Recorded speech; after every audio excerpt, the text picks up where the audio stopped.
This was expected, it was flagged, the markets anticipated it, but it will still sting. Treasurer Jim Chalmers addressing question time after the Reserve Bank hiked rates again. Hi, I'm Dan Flake. The RBA has, as expected, lifted the official cash rate by 25 basis points to 3.6%. It's the 10th consecutive rate hike and means annual repayments will have jumped by $13,000 since the first of those hikes back in April of last year. Meantime, Professor Mark Crosby from Monash Uni explains why we keep seeing 0.25% rises and not less. There's this fine line between getting inflation down and not hammering the economy too much, as that's a very difficult thing to do. The RBA expects inflation to hit acceptable levels by mid-2025.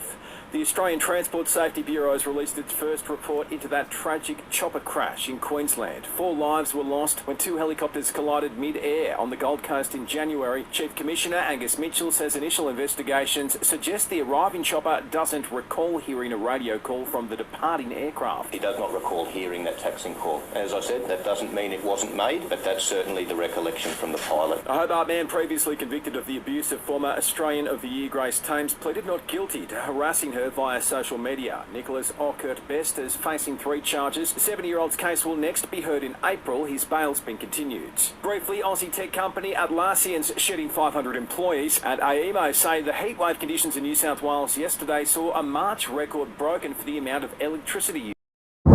After this, there is no turning back. You sip the red can, the story ends.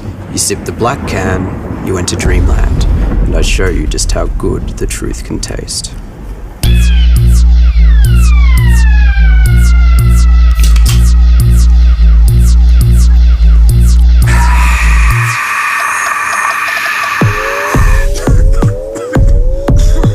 Take the Pepsi Max Taste Challenge.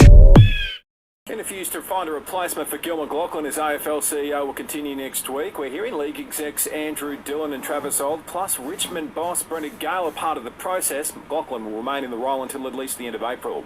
And the MCG's record for the largest crowd at a single day of a test match is under threat. A 132,000-seat stadium will host the Ahmedabad Test between Australia and India later this week, which could put the G's 2013 record of just over 91,000 to shame. Skipper Pat Cummins won't feature. He's staying home to be with his sick mum. Selling the family home?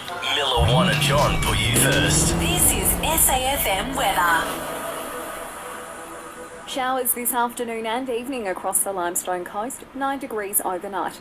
More rain expected tomorrow, 17. Want more local news?